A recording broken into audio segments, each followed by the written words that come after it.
And after all, you're my wonder wall. Man, that song fucking sucks. And we're demonetized. Demonetized. Copyright claim.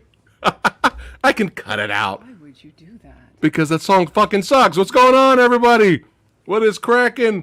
Who is in the house? I know this is such an odd day. Time of the day for us to stream. But fuck it. Fuck it. We got to make it happen. You got to take advantage of my migraine-free day. There you go. What's going on, Movie Dojo Army? Fans of tokusatsu? Fans of kaiju? What is going down? Let's see who is here in the house. We got Jake Hall. What is cracking? Lady Danish. Hold on. Lady Danish says, no, this is much better than doing work. LOL. Hello, everyone. Oh, Kitchwack, what's going on? Ethan, what's cracking? Bo, what is going down? Let the oddity begin. Yes. Kevin Lambert in the house. What's going on, my friend? Severio, what is going down? He says, morning, everybody. I got to be honest, I don't really care about Ultraman at all. I'm here for the rant. Fair enough. Who is this guy? Some hack. Who is this guy? I never heard of this. You guys know who this guy is? Some hack YouTuber. What's going on, brother? How you doing, my friend? Jamie Powell, the legend, is tuning in. What is going on? All right, let's go ahead and get into it. We got enough people here for this out of nowhere bootleg Phat rant of the day. I'm not gonna lie. I actually wanted to do this at the end of Ace. Yeah, because our rage and disappointment was fresh, and those are the best Phat rants. Yeah, but time went by, and then I went straight into Ultraman Leo. It was like we had to finish that. Well, it was like, okay, this is what happened. We finished Ace, and then this is what happened. Okay, as soon as you ended, because I was in and out with each of the Ultraman series, because you were able to plow through them, whereas I was just coming in and out of each episode. Right. But I would watch the really good episodes. Right. So anytime the Ultra Brothers would jump in, I'm like, okay, I'm there. I gotta watch. You know? Right. And with the Return of Ultraman, which I'll just refer to as Ultraman Jack. Yeah. I was in for the heavy episodes, like when some of the crazy characters died. I was like, holy shit. Yeah, that was so surprising. So with the conclusion of Ultraman Jack, I was like, okay, I gotta see the next show. And so as soon as Ultraman Ace started, I was like, oh, I hate the lead already. And I thought, very interestingly, I was like, oh, wait a minute, we've got two leads, a male and a female. And I'm like, in a 70s Japanese show? That's fascinating. Yeah. I wouldn't have thought that they would have done something like that. Especially for around that time. That's what I'm saying. It was very surprising. Especially because women in the Ultraman series, as of that point, they were relegated to love interests and side characters on the team of each respective monster fighting team. Right. What's up, Neenan? And they were not very big characters. I'm like, you're a co-host of an Ultraman? Are you serious? That's big. Right. Well, we'll get to that. Well, let's set the scene first. So by the end of Ultraman Ace, I was so irritated that I'm like, I need to get into the next show. And so we jumped right into Ultraman Taro, and I was so enjoying Ultraman Taro that I'm like, fuck Ultraman, I don't want to talk about Ace anymore. Right. And so by the end of Ultraman Taro, we jumped straight into Ultraman Leo. Right. And by the end of Ultraman Leo, I'm like, we got to rant. We got to get into this. Yeah, and we got to do it. We just ended Ultraman Leo yesterday. Yeah, and so we got to get into this. Here we are today, ranting our asses off about a 40-year-old two adults Japanese kid show. Yeah, because that's how we roll here. So let's set the scene a little bit to kind of build up to our our disappointment in some ways, our huge disappointment. So when Samurai was young, I remember coming across. Oh shit! Watch out now. I remember coming across on TV, hey, how's it going? What's happening?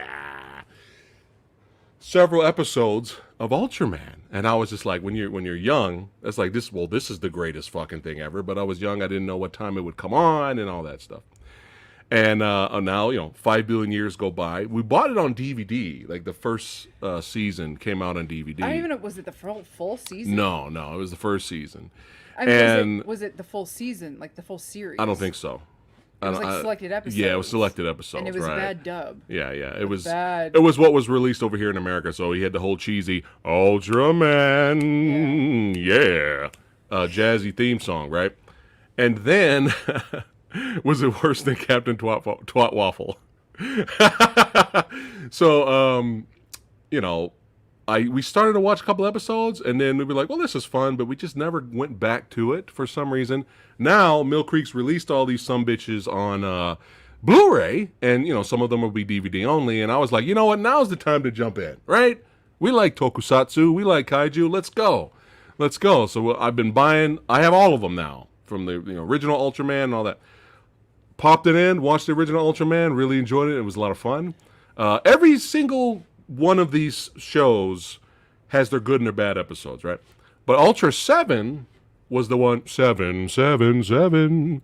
Ultra 7 was the one where I was like, I like this dude. This might be my guy. He takes off the fucking mohawk and throws it at people and kills kaiju, right? I mean, I wish I could do that shit. Just like, what'd you say, motherfucker?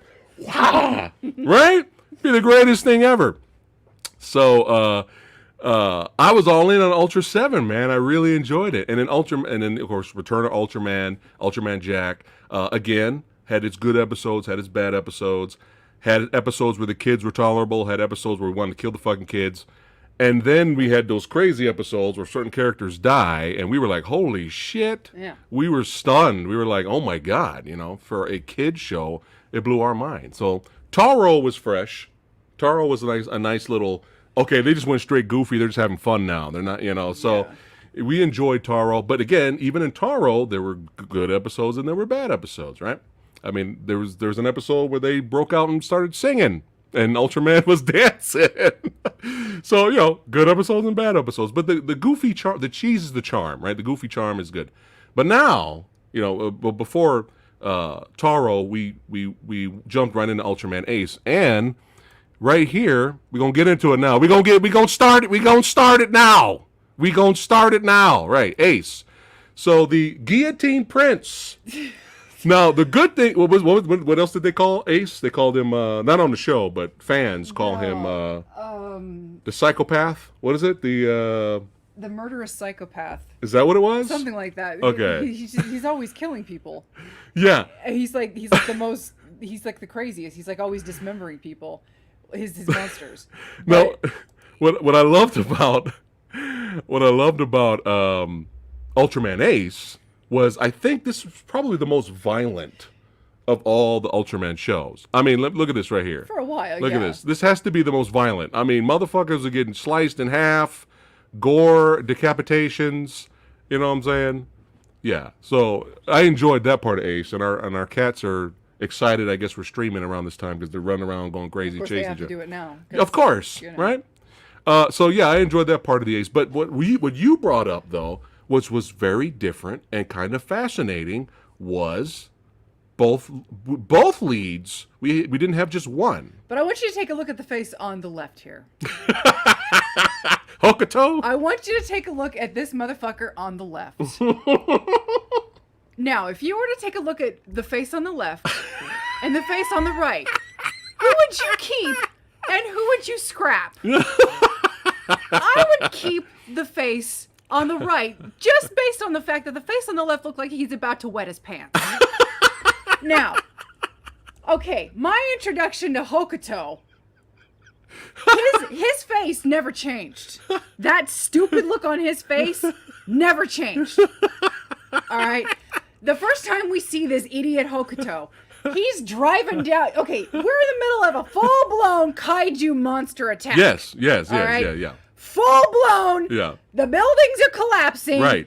The monsters, dogs and cats living together, mass hysteria. Yes. Okay, and it is chaos. The world is ending. Right. And this motherfucker, stupid kaiju. But I can't let the kaiju stop me. I've got to get this bread to the orphans. He's delivering bread to the orphans. You idiot. It's important. The orphanage is under rubble. The children are dead. Okay, you idiot. Can you not see? Can you not see the big picture here? Do you not understand? Yeah. Do you not understand? Yeah. And then he says, "Fuck it, I'm gonna pull a kamikaze," and he drives straight into the kaiju. Wait, no, you gotta cut to Minami. Okay, go ahead. You gotta cut to the sensible one. Yeah. Minami. The one on the right that doesn't look like she's about to wet her fucking pants. Yeah, Minami. Yes. Okay, the one I would have kept. Right. She's a nurse in a hospital. What is she doing like a sensible person? Right. She's trying to evacuate a little girl in a wheelchair. Yes. From the hospital that's under attack. Yeah. She's not rushing back in. I've got to get insulin to the diabetics. Right. No. Because, it's time to roll out. Kaiju stomping. Yeah, I sensible. Yeah. Rational. Go ahead. Finish it. So the idiot Hokuto is like, oh, well, I guess, yeah. So this idiot runs his bread truck into the kaiju's leg, kills himself, kills Minami. You would think kills the little girl, but the little girl disappears. Oh the my little God. girl is nowhere to be found. Right. So he kills himself and kills Minami. Our hero, ladies and gentlemen. And Ultraman Ace looks down and says, yes, these two look like a good candidate for me to share my powers with. Two. Hint, hint. Two. Yeah. Yeah.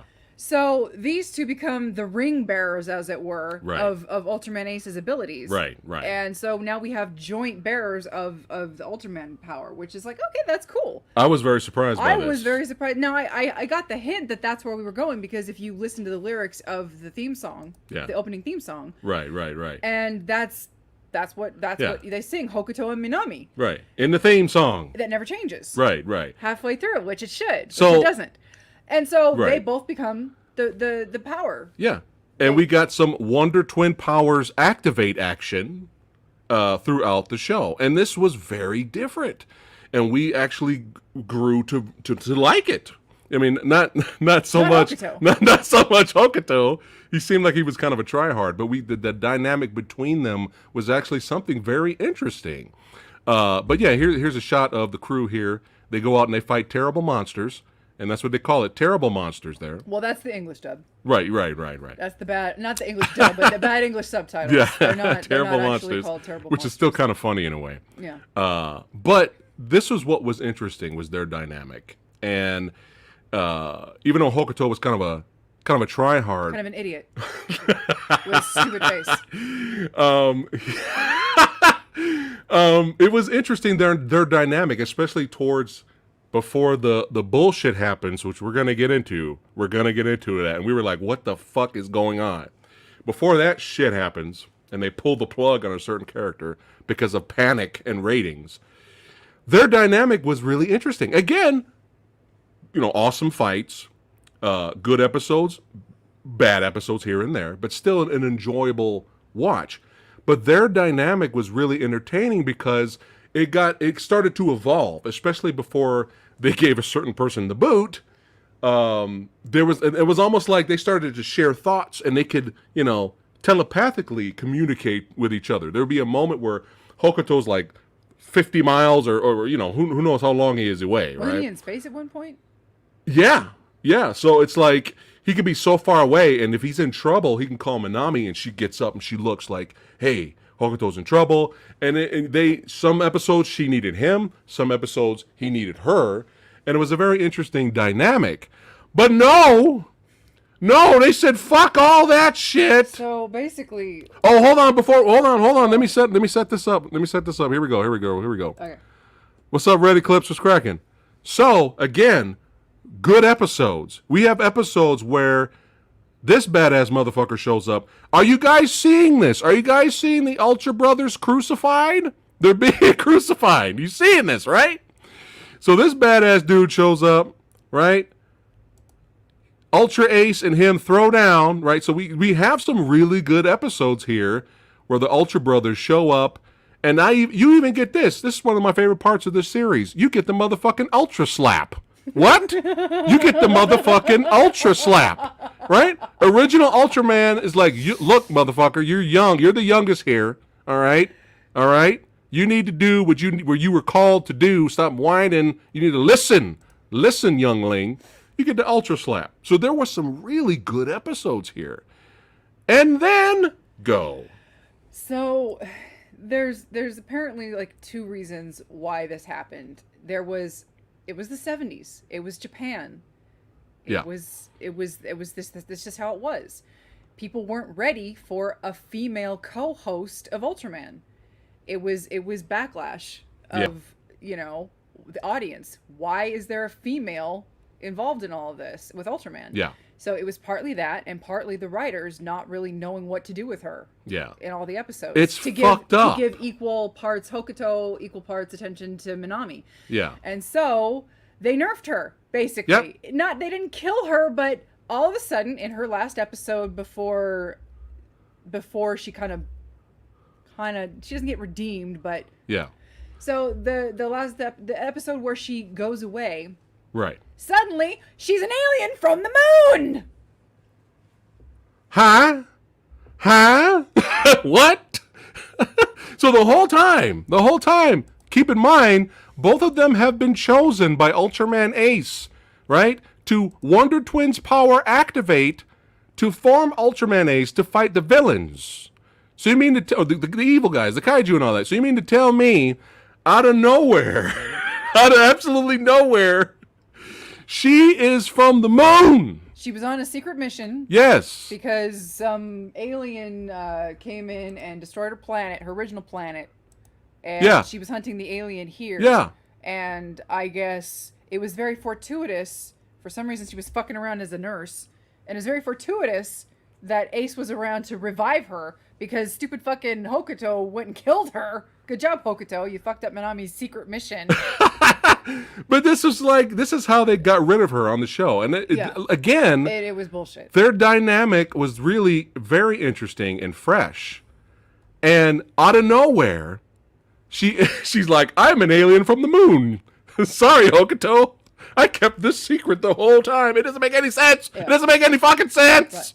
Right. So she completes her mission. Yeah, she fights the kaiju on the moon planet, whatever. And now her people are calling her back, and so she goes back to the moon. Yeah, and that's it. Yeah, she just goes, peace out. Here's my ring. Yeah. You're the soul bearer of the Ultra Rings now. Yeah, bye. It made no sense. It was awful. It was awful, and what made things worse is, they had her in a nice white dress, and she flew around Ultraman Ace for some reason, and then flew to the fucking moon. Because, fuck it, all right? And then, out of nowhere, it would make things worse. They fucked over Minami, so now we're just stuck with this motherfucker for the rest of the fucking show. We're stuck with this asshole, right? Mr. Tryhard here. We're stuck with this douchebag for the rest of the fucking show because fuck it. And it gets better. So not only are we stuck with this dipshit with his stupid face and his idiotic derp attitude, they introduce for the kiddies a brand new stupid irritating child, and they have the gall to name him Dan. Now, in case you didn't know, because we didn't bring it up earlier, Dan was the name of the Earth identity of Ultra 7. My boy. Yeah. Which, how fucking dare you? How fucking dare you? And this idiot child was not only irritating, but he ran with a pack of wild hyena-like children all the time. Yeah. And he had the gall to go around like this on a constant episodic basis and scream, I'm the sixth Ultra Brother! Did I mention I'm the sixth Ultra Brother? But I'm the sixth Ultra Brother! I'm the sixth Ultra Brother, Hokuto! Hokuto says I'm the sixth Ultra Brother! But I'm the sixth Ultra Brother! I should be able to go anywhere I want! I should have military clearance! I'm the sixth Ultra Brother! Yeah. Every fucking episode. And this annoying ass kid. Keep in mind, Minami left out of like 52 episodes. Minami left at episode 25. Yeah, so horrid. Episode 26, this little asshole child comes in, and so for like the next 20-ish episodes, no, maybe 15, 16 episodes, we are graced with this little demon spawn's presence and all of his little demon spawn hyena friends. Yeah. Now, you all know I'm not the biggest little kid fan. But if they're tolerable, they're tolerable. Yeah. But there is something about 70s Japanese children in these shows.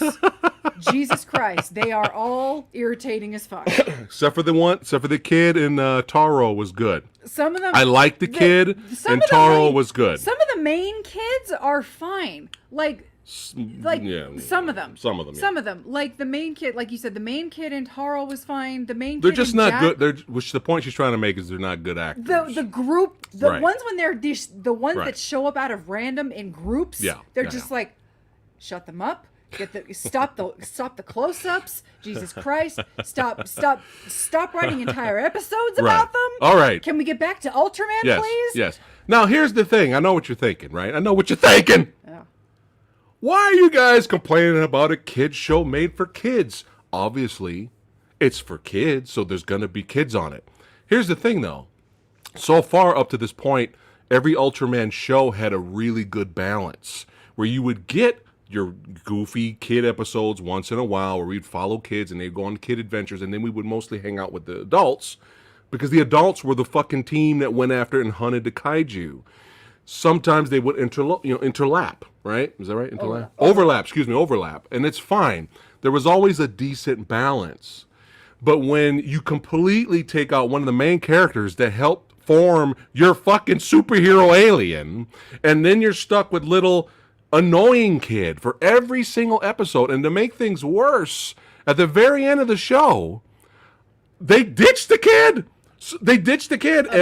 About 5 episodes towards the end, all of a sudden, he disappears. He disappears, never to be heard from again. After torturing us for like 20 episodes. They tried to force this connection between him and Hokuto, and there's usually a big reveal at the end between the Ultraman character and his human companion, whatever. He usually he reveals himself and then he flies away or whatever. Yeah. And you'd think he would have revealed himself to the 6 Ultra brother. It's like you forced fed us this fucking kid for like 20 episodes. You think the big reveal is I'm going to finally reveal myself because I have no choice. I have to save the day. Annoying Ultra brother number bootleg 6 kid. Yes. I am Ultraman Ace. Yes. But no. He literally disappears about 5 episodes towards the end, and we're forced to kind of hunker down with this rando group of It was just three kids we never met before, and he revealed himself to them, and then he had to fuck off. Because reasons. Because Minami told him, "Hey, Hokuto, if you reveal yourself, that's it. You got to bounce." Yeah, for some reason. For reasons. And just to rewind a little bit. So that's how the fucking show ends. Yeah.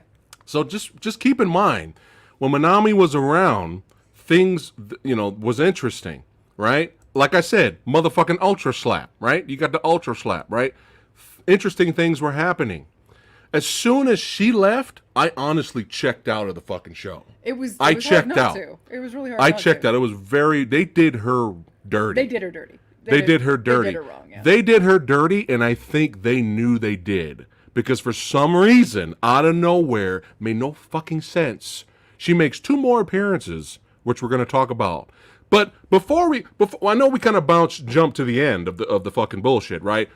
There's a Christmas episode. There was one episode where we did kind of perk up. Now keep in mind, there was an episode where Father of Ultra. We perked up because it was ridiculous. Father of Ultra had to sacrifice himself at one point, and he had to kind of give his life. Yeah. Father of Ultra. Was it 7 that died, or was it then he had to resurrect him? It doesn't matter. It was either him. It's probably 7. Or Zaffi, it's probably 7. Or I don't remember who. Because this is one of those series where people start past Ultramen start showing up, and somebody died. He had to sacrifice himself to resurrect him, and so he dies. And he, his body gets fucked off with. And, of course, he's either dead or he's not. Because Zaffi dies in a future series, and then he just comes back with no explanation. Yeah. So we're thinking, Father of Ultra's dead, whatever. And with no resurrection whatsoever, you get a Christmas episode. And it's this really bizarre episode where Santa shows up, but then this other character shows up who's like, how dare you embrace these Western modernized values, blah blah blah, you're blah blah blah. And suddenly you find out that Santa is Father of Ultra. Yes. Father of Ultra has been parading as Santa Claus. Yes. Right? Yes. You got that? Yeah. And suddenly, and the monster of the series causes the people to go blind. Right. Because, curses them because Right. they're embracing westernized Christmas values. So guess who shows up? So Father of Ultra, who's, keep in mind, he's got a Mother of Ultra up in the clouds that we haven't met yet because that doesn't come along until Taro. Right. He's got a little side piece. He does. And his little side piece is named Minami. Yeah. And so Minami comes down on his sleigh. Father of Ultra, who's been masquerading as Santa Claus, has a sleigh. And Minami is his little side piece is coming down on his sleigh with him. And Minami, who's now in white because that's her new outfit, she has these magical beams that shoot out from her armpits, and that heals all of their blindness. What the fuck is happening? Now this whole What is episode, happening? Up until the end, I think was probably one of the most batshit bonkers episodes, and I kind of have to love it because I'm like, okay, embrace the bat foonery. Right, yes. I just created that word, bat foonery. I had to just create a word for that. There you go. There's your bat foonery, folks. Yeah, exactly. That's Father of Ultra bat foonery right there. is Santa Claus. Are you watching this? Yeah, there you go. And his side piece, Minami, came back down from the fucking moon. Yeah. You got to remember. To heal them with her magic armpits. Yeah. Cure As their you do. blood. Now, To cure blindness. let's rewind a little bit. This is the same show where she was the chosen one, along with Hokuto, to create the motherfucking superhero alien badass. The Guillotine Prince. The Guillotine Prince. Yeah. Ultraman Ace. Yeah. This is in the same series. Yeah.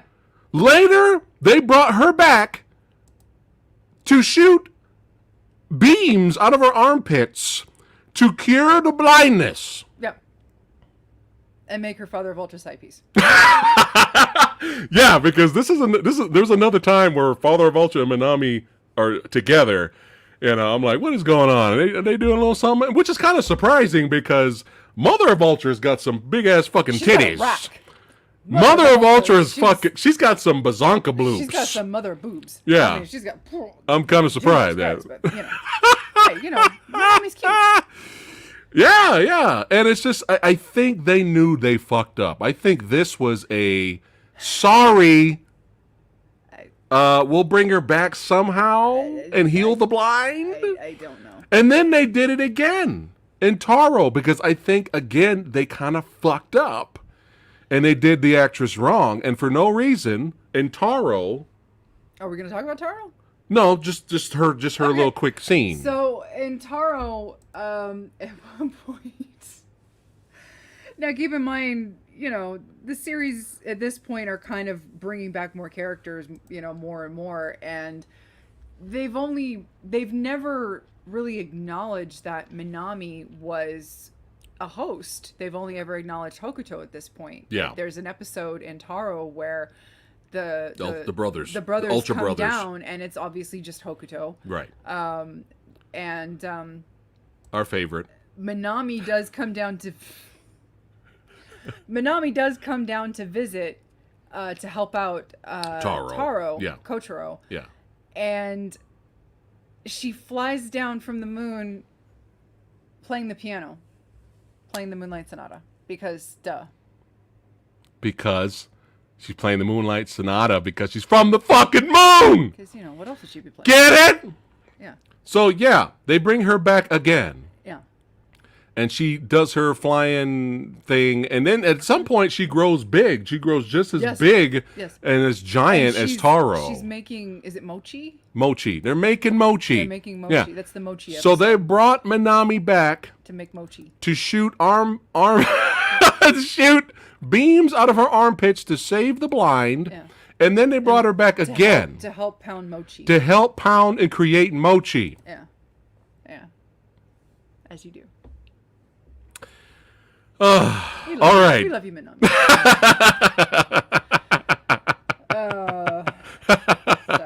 So, hold on. Kid you act. They were smoking some dope shit, y'all. Oh, my God. So, anyway. I don't regret. You're gonna get the same. I'm gonna say the same thing about Leo too. I don't regret buying Ultraman Ace. When it was good, it was good. Definitely the most violent of all the Ultra series of so far up to this point. And these two, when they were together, it worked. It worked. And unfortunately, as soon as they took Minami out, I checked out, and the rest of the show is just fluff. Oh, shit! I forgot about the fucking Pea Stain Kaiju episode. Was that the same series? Yes! Oh, no. Yes! So not only did they did they remove Minami, and they were following Ultra Six Brother annoying kid, there was an episode where this child was having issues bedwetting. And the pea stain on the sheet, the kaiju forms itself out of the fucking pea stain. Yes. Yes. So we were really checking out by the end of the show. We were just like, oh, end. Please end so we can go to Taro, for fuck's sake. There was a lot of watching episodes at 1.5 speed. Yeah, and what the fuck is it with the peeing? There's another episode later, I think it might have been in Taro, and it opens with the dad kicking the son out of the house because it keeps wetting his bed. What is the pee fetish with Ultraman series? Oh, it's not over. In Ultraman Leo, there's a scene where you have an alien fucking child alien that's in kind of a genie in a bottle type thing, and when you shake it, it pees. I think somebody who writes the fucking show has a pee fetish. Ultra pee. What is happening? What is going on? All right, we're moving on here. So shout out, shout out to Minami, and shout out to When the Show Was Great, bringing us moments of ultra bitch slap. All right, we're gonna move on to Leo now. Well, let me just go ahead. Just like briefly talk about Taro really quick. So with Taro, when we first started watching Taro, like you first are just like slapped in the face, Ace style, with how insanely goofy everything looks. The what is it? They embraced the goofy. Like but it was still fun the though. Alien Fighting Force costumes, they all look like clowns. They did. The vehicles look like circus. Look like, all you hear is clown music playing. But there is something so inherently purposefully goofy about the show. But it was fun and though. Some of the dialogue and the way people are behaving with the kaiju attacks, that it's kind of like, okay, yeah, I think we're just like going with it. This series introduced people bum rushing and jumping onto kaiju like a lot. Punching them and biting them. The first time we're introduced to Kotaro, who becomes the host of Ultraman Taro, he literally is on a steamship and he jumps off of the ship. This is our lead for the series. Yeah. But he jumps off of the ship into the ocean and he just starts swimming to the dock. He's like, "Bye, Captain." Taro's the wild card of the series. Crazy. Yeah, he's the wild card. Absolutely insane. And but fun. He immediately there's a monster attack and he's like, "Oh, you fucked up my garden or whatever." And he bum rushes the kaiju. He jumps on the kaiju and he starts beating the shit out of it. He's biting it. I mean, I'm like, oh, I fucking love this guy. And after Hokuto, I was like, oh, thank God, I got a guy. Hokuto is the greatest of all time. So and I'm like, okay, so why don't I ever hear about Ultraman Taro? Everyone's like buzzing about, like, everyone's like, oh no, it's Ultraman Leo. It's always about Ultraman Leo. And I'm like, no, I'm loving Ultraman Taro now. Ultraman Taro has a lot of shitty episodes in it. Oh, the singing episodes, yeah. Yeah, but I was having so much goofy fun with Ultraman Taro. Yeah. And there was a lot of the irritating kid syndrome and all that, but it was just like, it just wasn't as much. I wasn't as irritated as I was in Ace. Right. So the second half of Ace, yeah. Yeah, and it was just more consistent. There was more consistency. You didn't have that shift halfway through that you got in Ultraman Ace. Like, there was never that clear cut, okay, there was a cut where okay, somebody came in, no, we gotta write this out. There was only one character cut that didn't make any sense, and it happened 3 episodes away from the finale. Right. And it was kind of like, well, that was really dumb, but it was Yeah. 3 episodes away from the finale, so I was like, okay, I'll let it ride. Yeah. It's like, it sucked and it was stupid, but okay, let's fine. We got to end the show. Yeah. Yeah. So at least there was a consistency. And, you know, you stayed with the monster fighting force the whole way through the show. So I just wasn't bothered. And, you know, again, the character consistency and everything was just, the goofiness was there. So I enjoyed Taro a lot. Yeah. Even though, you know, it's got its bad had a lot of episodes. shit. But yeah, overall So, it's entertaining. Hearing all the praise for Leo, Yeah. my expectations were high. Mine too. Because I had so much fun with Taro. Yeah. And I was like, okay, well, if I love Taro for its goofiness and Leo is supposed to be super dark and violent, I'm like, Or serious. Yeah. all right, Yeah. let's go. Yeah. So we start out very promising with Ultraman Leo. Yo, you guys, at least the first disc out of the Blu-ray set. Which is what, 6 to 8 episodes? Yeah.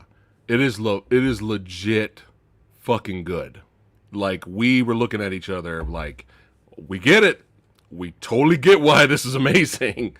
You know, and it's really awesome because we have an interesting different dynamic now. So we have let's introduce the typical dynamic. Yeah, go ahead. Which is Ultraman comes to Earth, fuses with a human, which in the exception is Ultraman 7, which is Right. Ultraman 7 is always an alien and he disguises himself as a human, Yeah. which is Dan. Ultra 7. Yeah. Okay, so Ultra 7, he comes to Earth and My boy. Yeah, he's always an alien. Right. Which all the other Ultraman, they come to Earth and they find a human. It's kind of like Green Lantern style. Right. They choose a human that's worthy of them. Right. So in this series, we have an interesting dynamic where we have 2 aliens. Mm-hmm. We have one Ultraman, and we have from one planet, and we have Ultraman Ultra 7, and then we have Gen.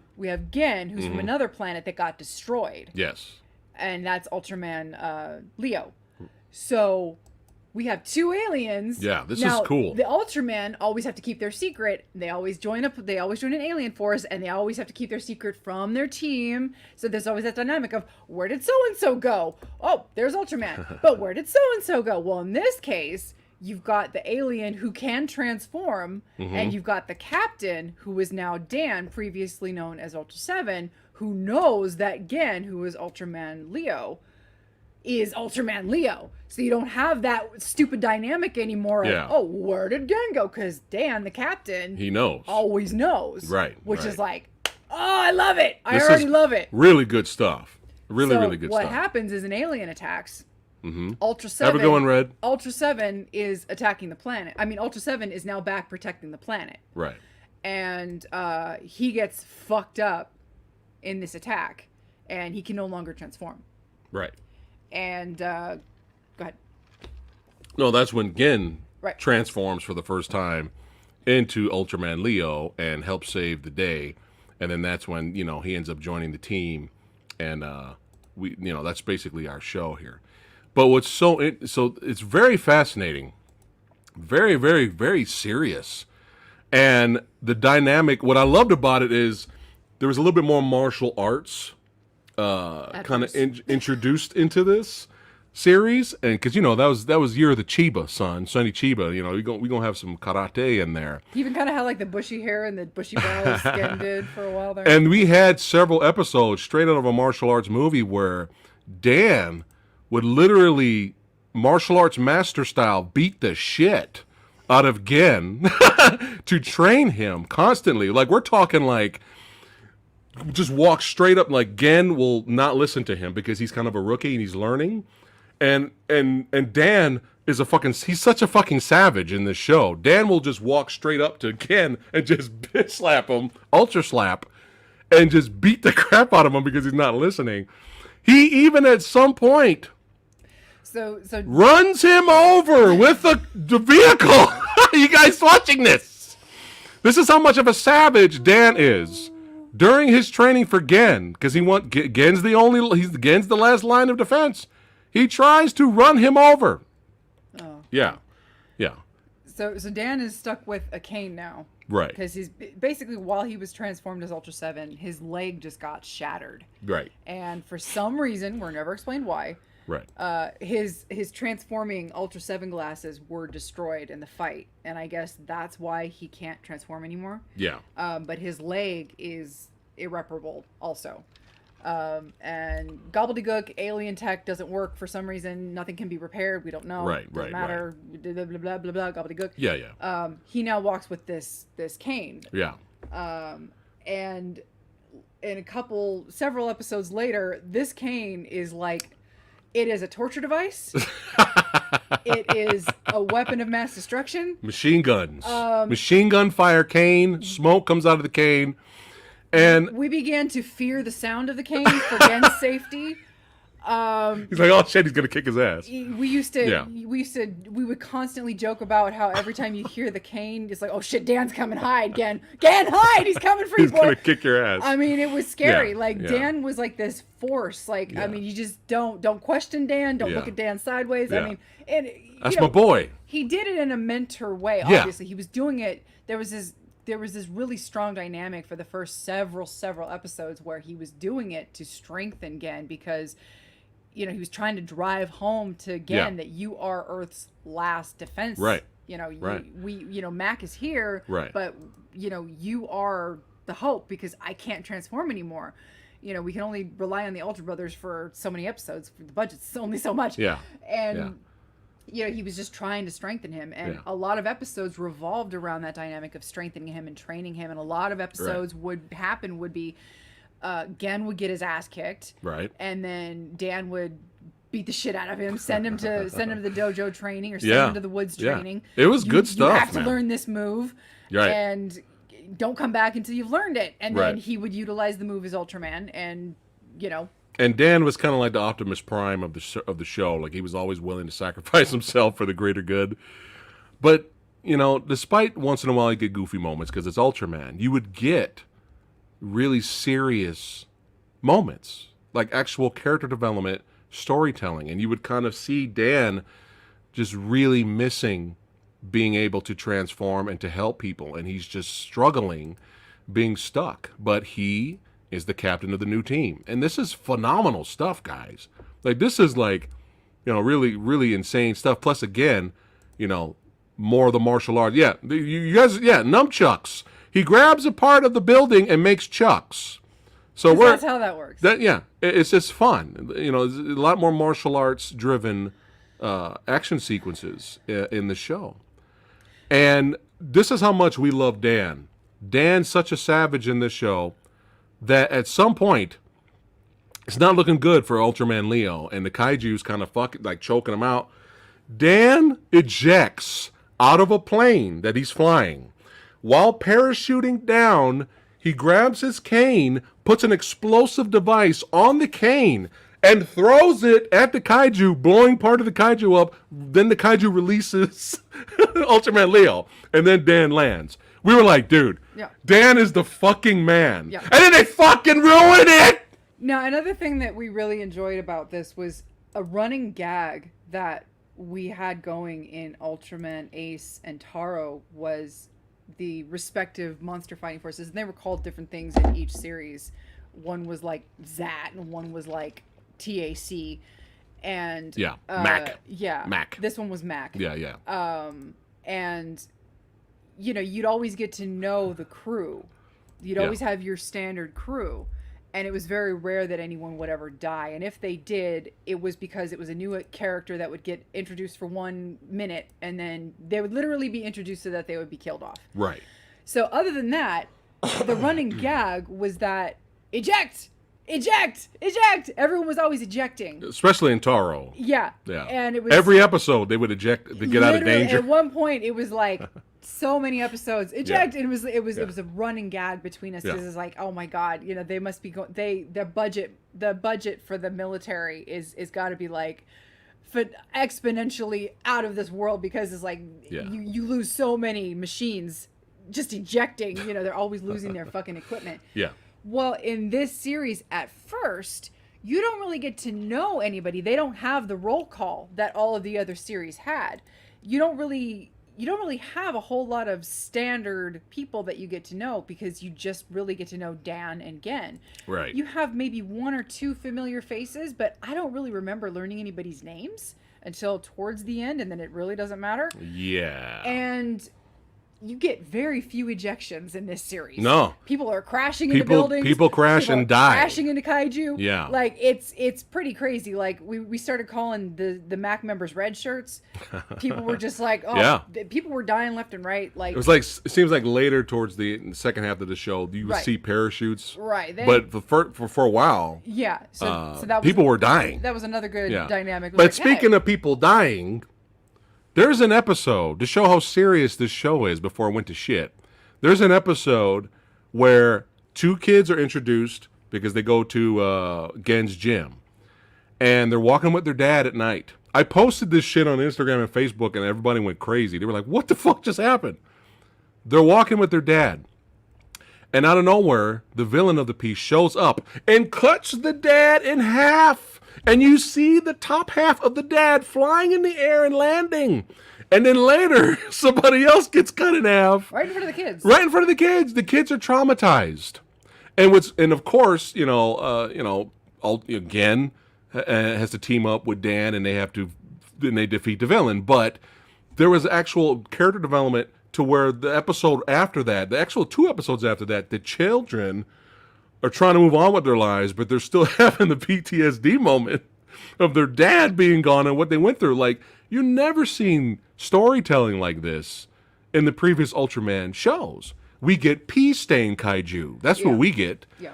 And so we were like, dude, this is fucking nuts, man. Like, we're like so invested and we're loving the show. Yeah. And then, of course, you get the fun episodes, right? You have the goofy fun episodes where the Ultra King comes down and with his goofy Ultra beard. And he, helps out Ultraman Leo, and you get introduced to Astra, which is Ultraman Leo's brother. And I even even though it's goofy as fuck, I could not stop laughing at the episode where he gets shrunken down. It is hilarious, But then you called it. You were like, you know what? Okay. There's a lot of episodes left. Okay.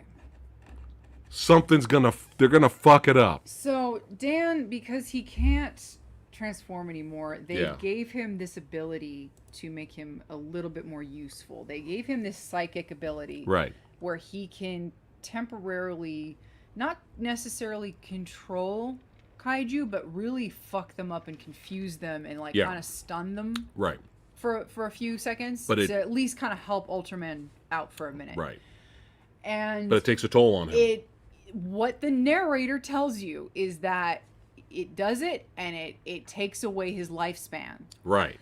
And every time he does it, it chips away at his life. So what I'm thinking is, okay, this is a trope where you do it too much, and eventually it's going to kill you. Right. Now, storytelling dictates that he's going to do it to a point where he's the old guy. Right. He's the mentor. Mm-hmm. They're setting up this relationship. Now, good storytelling would tell you that he eventually is going to have to do this to sacrifice himself for Gen. Gen has this moment. No, Sensei, whatever. Yeah. Dan, no, Captain. whatever. Yeah. Yeah. Yeah. Okay. So we assumed, okay, most likely Dan's gonna die. Which the end. I didn't want him to die. No, because he was such a great character. Right, but right. if he's gonna go out, you want him to go out like a hero. Right. And for some reason, they even introduced a bootleg power for Dan, where he can call on this robot to help fight. They did that for one episode, and then they never revisited it. Never revisited that. Right. Like, what the hell is happening? Yeah. So anyway, the toy didn't sell well. Anyway, all right. Again, like the other shows, some episodes were phenomenal. Some episodes were average. Some episodes were kind of There was a lot of episodes that were unwatchable. Yeah, there was a lot of filler episodes. It was just kind of like their themed episodes, like a lot of the previous shows where which we'll get to after the bullshit. Stuff. We'll get to that after the bullshit. But some good badass shit. The show got back on track with the Ultra Brothers showing up. So we had a throwdown between the Ultra Brothers versus the Leo brothers right here. we actually had a fight. And it was actually a fun fight because their planet was going to get, it's kind of funny, their planet, but they're all at some point beat the shit out of each other. But their planet, Ultra Planet, is going to get destroyed. So really great episode. It was like a two-parter, right? Mm-hmm. Really good shit. And we were like, yeah, the show's back on track. This is some good shit. You know, and that's Astra behind Ultraman Leo there. That's his brother. But he's in disguise. That's not really his brother. His brother is controlled by the Kaiju Barbecue. Yes. This is Kaiju Barbecue takes the disguise of Ultra Leo. Ultra Astra. And yeah, Barbecue here is the one causing all the ruckus. So I enjoyed Kaiju Barbecue. I think he was fun. And I'm hoping for future Ultraman shows, Kaiju Barbecue will return because we love us some barbecue, right? So after we had a great, the silliest. I know, it's Barbaroo. It's barbecue now. We'll never call him Barbaroo. No, it's always barbecue. Barbecue, yeah. So here's the thing. So we get a really great two-parter. We're like, yay, the show's back on track, and then spoiler warning, alert. The very next episode, we were like, what the fuck just happened? All right. So we start off at Mac's headquarters, which is a space station hovering above the planet Earth. And something was very suspicious when a female member of Mac that we had seen in a couple of episodes, she had been kind of a semi-regular, but she had never been really given a name, I don't think. And if she had, I didn't remember it. She was the cutest one. Right. That's why they featured her a little bit more. Right. But suddenly she had a name. And I was like, that's odd. And suddenly they were celebrating her birthday. Hold that thought. Keep in mind, after the really good two-parter with Barbecue, they actually acknowledged Ultraman, the Ultra Brothers, actually acknowledged Leo and Astra as basically part of the Ultra family. Like they made them part of the family. Right. So this is like a big moment. Right. Now the next episode. Okay. So suddenly they're celebrating this now suddenly named female Mac member's birthday. And they're all singing her happy birthday with a cake and party and everything. Yeah. And Dan suddenly has this weird porn stash. And I'm like, what is going on? Here we go, guys. Brace yourself. And I'm like, okay, I don't know if I can get used to Dan with a porn stash for the rest of the series, but okay, there's only maybe 8-9 episodes left. We'll see how this goes. I may have a couple of episodes to get used to it. Okay, cool. So they're celebrating, and all of a sudden, this giant space jellyfish attacks the space station. Right. And kills everybody. Everyone fucking dies. They try to escape. It eats the space. It eats the escape pod. It eats the ship that's trying to escape. Here we go. Majority of this cast right here and the female that they were just singing happy birthday to. Yeah. They run away, get in the ship. They're trying to get out. Yeah. The tongue of the kaiju wraps up the ship, eats everyone. Yeah. Everybody's fucking dead. Yeah. The people that are left, the last two that are left on the headquarters is motherfucking Dan and Gen. And Dan tells Gen, "You're Earth's last hope. Get out of here."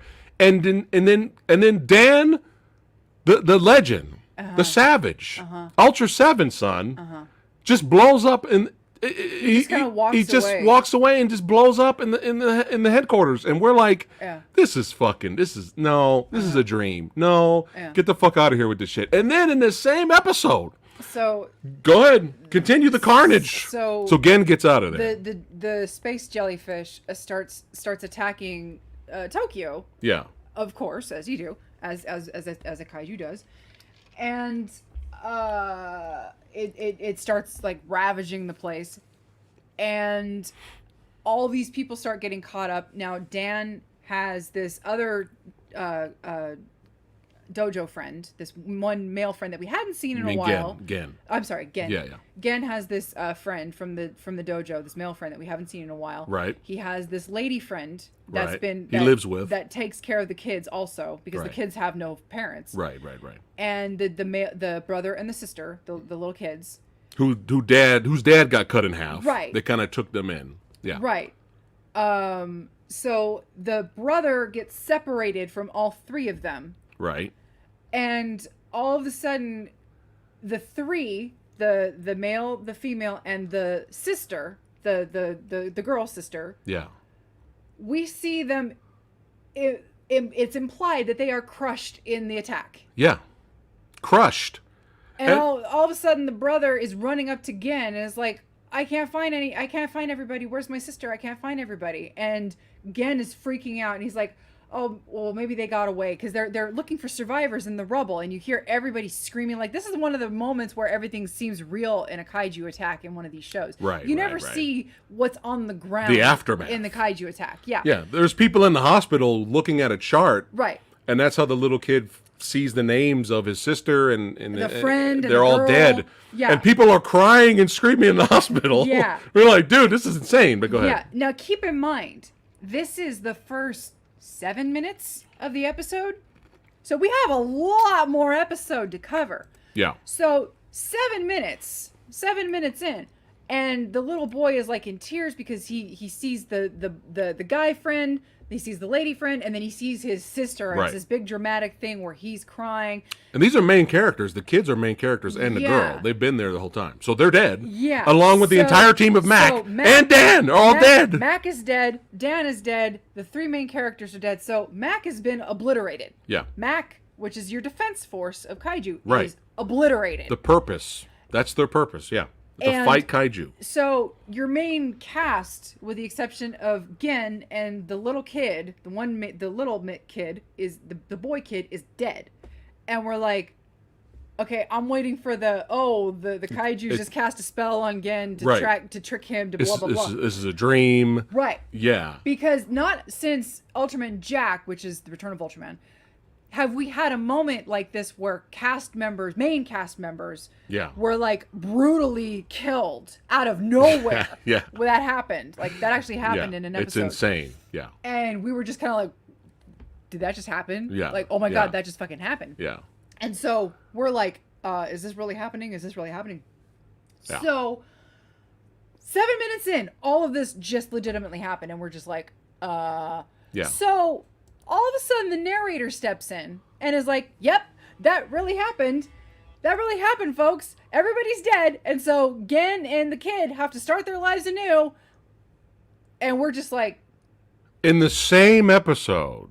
so this nurse, for no reason, Yeah. that was at the rubble site at the hospital tending to all these people, she decides to take Gen and the kid in with her own family. Now, she's got a teenage daughter and a little daughter, no husband. Right. You know what that means. So she takes them in, and Yeah. suddenly they're living with her. Yeah. And we start getting introduced to them. Yeah. And now it's the Brady Bunch. It's a totally different show. Yeah. And the next 15 minutes, Yeah. it's them, and it's Mac free. It's like rural. It's bland. There's nothing visually. There's no more sci-fi. It's just children and family and an occasional kaiju attack, and we're just sitting here like, Yeah. no. Yeah. No. It's just. I was sitting there stewing in rage. Yeah. Like, I am mad. Yeah. Like, I don't like this. Yeah. Like, this is awful. Yeah. And we're just like, keep in mind, when the two kids' dad died, we had 2 episodes to watch them grieve and process. Yeah. And in the span of 7 minutes, all of a sudden, it was like the writers of Ultraman Ace's second half of the show came in and like, no, this is how the world works now. We're over it. Get over it. Fuck you. This is how the show is now. Budget cuts. We only have 9 episodes to clear this. And that was my theory, is that this has to have been a budget cut type of decision, because it didn't make any sense. And we were angry because, okay, all of Mac is dead. So that was just weird. But we were surprised the girl and, the little girl dead. Yeah. We were surprised. But we were more angry that our boy Dan really went out like a punk. Like, he really didn't even get away again. I'm going to hit the self-destruct button on the headquarters or something. Like, You know, it was so sad. All that pointless buildup. All with like the you psychic got powers and the all the really awesome character development between both of these characters, and Dan dealing with being powerless but still trying to do what's great for mankind. He just gets blown up, like no heroic death, nothing. And it was just, and what made things worse is, okay, they want to change things for the show. They want to, okay, he's with a new family. Gen's with a new family now. And that's how the show ends. But this happened literally. This is the point we're trying to make. This happened literally in the exact same episode. All the main characters dead first 7 minutes. The rest of the show, characters we don't know, characters we don't give a shit about. Who are these kids? Who are these people Gen is living with? We don't care about any of this shit. We're like, wait a minute. What the fuck just happened here? And then from then on, every single episode, this douchebag shows up.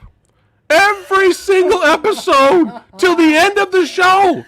A fucking Phantom of the Opera, Darkman, what have I become? The Shadow. The Shadow douchebag shows up at the beginning of every episode and calls out, my new saucer kaiju, come down and kill Ultraman Leo. Every single episode started with this douchebag.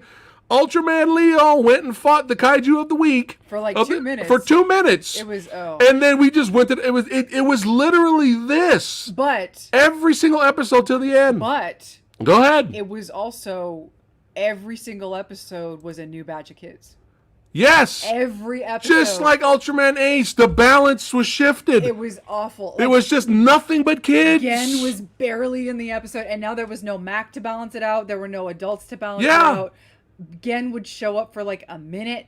Yeah. Ultraman would show up. We literally forwarded through an episode where Gen was hardly in it, and when he fought, when Ultraman he fought finally showed up and fought the kaiju, we were like, oh my god, is the episode over? It was like blink and you missed it. It was unwatchable. Yeah, it was horrible. Like, what the fuck? Can we bring back kaiju barbecue?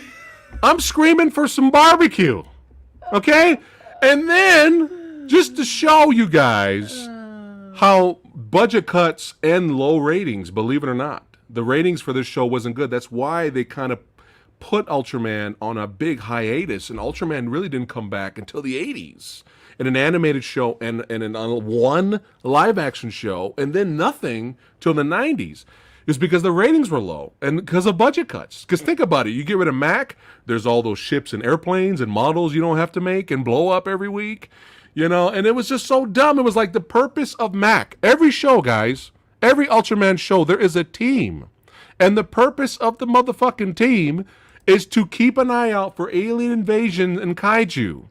Soon as they're dead, they're never mentioned again. There's no new team made. And we're back to the military. And the military randomly shows up to fight. Yeah. It was so bad. We see them once. And Gen is just wearing a fucking sweater, sitting in the fucking living room, paying his rent with the nurse, if you know what I'm talking about. If you know what I'm talking about. Rent is due, son.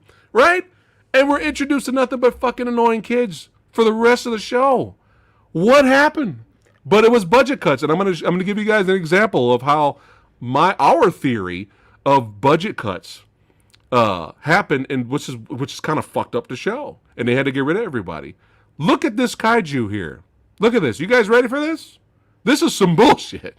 Now, sometimes the kaiju look good, sometimes they look goofy, sometimes there's a combination. But this is how bad the kaiju started to look towards the end. You guys ready for this? Look at this shit. What the fuck is this? What is this? What the fuck is this? What is this? Is that like a red tablecloth they just threw over there? And what is that, a balloon? We got a basketball? What the fuck is this? I hope you guys enjoyed that. Oh my God. But it's so sad because the first disc and a half of episodes, we were like, Mac's down here. He's pissed off too. Right? And we were like, dude, Ultraman Leo is legit. Ultraman Leo's fucking badass. And then it just turned into fucking this shit, the fucking turned into this, which turned into this. Oh, What is this? man. So we had to rant. We had to rant about it. And it's mostly because when the shows were good, they were good. When the shows were fun, they were fun. And all of a sudden, just like Ultraman Ace, Ultraman Leo just like, Jesus Christ. I hope Ultraman 80 is good.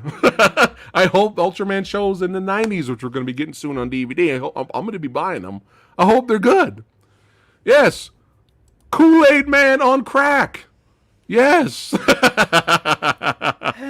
You know, and I'm going to wait. I have the 2000s, some of the 2000s Ultraman show, and I'm going to wait because I want to get 80 comes out very soon. And I want to, it's an abomination. That's what it is.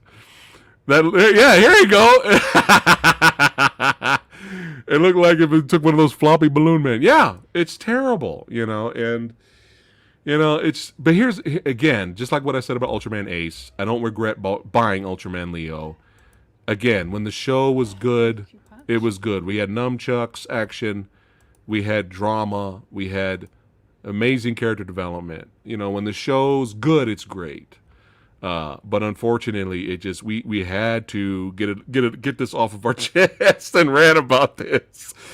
So, out of all the shows, is Taro still your favorite? She likes Taro because she thinks he's cute. He was cute.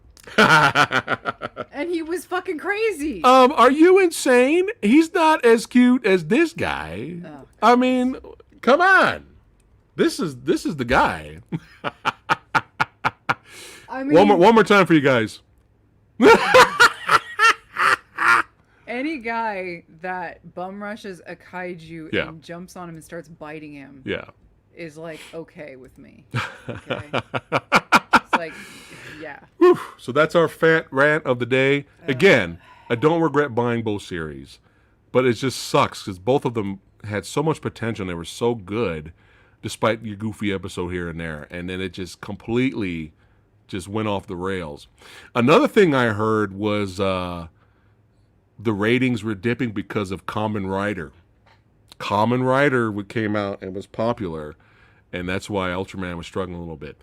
I'm still an Ultra fan. I will always enjoy the Ultra Brothers. I will always enjoy Ultra Slap. Okay? I will enjoy the violence. I don't know if the 2000 show is this violent. I hope they are. I mean, obviously the visuals are better. But, again, when the shows were good, they were great. And if you're still interested in checking them out, even though we kind of spoiled a lot, at least we warned you. So maybe when you watch it, it won't hit as hard as it did us. But we loved Dan. Mm-hmm. And it was, they threw away everything just to bring us a new group of people that we just didn't care about. Still, again, when the shows were good, they were great. So, Ultra rant over. Anything else you want to say about the shows or anything? Fuck Hokuto. She loves Hokuto. It's her favorite. Disgusting. That's right. Even when he came back, there was an episode in Taro where the brothers came in. All the brothers came in. Original, Dan, Jack, everybody. Yeah. And they all had their stupid little 70s black and brown outfits, which I never liked. I think we got a picture right here. Here we go. Yeah, you can see Ultraman Jack on the right of Dan there. Yeah. He got a goofy outfit. Go. I'm sorry. Well, no, his name's Go. Yeah. Jack. That's Ultraman Jack. Yeah. But his name is the Go. Goofy outfits. And I never liked those outfits. They're so stupid. They're so 70s. And that's when Kotaro was starting to get a little too big for his britches. But when Hokuto was trying to act all hard, like, you need to shape up, I'm like, shut up, Hokuto. Shut the fuck up, Hokuto. Nobody wants to hear shit from you. Oh my god. But yeah, again, when the shows are good, they're great. So, check them out if you guys are still interested, even though just prepare for the dip, man. Just watch it on a player where you can watch it on 1.5. Yeah. One more time, this was amazing. I could not stop laughing at this episode. But yeah, just another warning. You know, you go from this, you know, to yay. All right, Ultra Rant is over. Thanks for hanging out with us on this bizarre time of the day, but we had to sneak this in. This would have been the only time. So we thank you, all you badasses, for hanging out.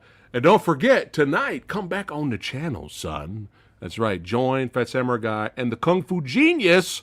That's right, Alex Richter. We're going to be talking Wing Chun and martial arts movies and all kinds of stuff and martial arts stories and all that cool shit tonight at 7 p.m. Pacific time. So I'll see you guys a little bit later. Don't forget about Versus tomorrow, 6 p.m. Pacific time. The Seagal in his prime, Out for Justice versus Under Siege. Who you got? That's right. And Friday we have a special guest as well. So busy, fun week. And you guys rock. I'll see you guys next time. I'll see you guys a little bit later tonight. Take care, guys. Say goodbye, Mac. Peace out, guys.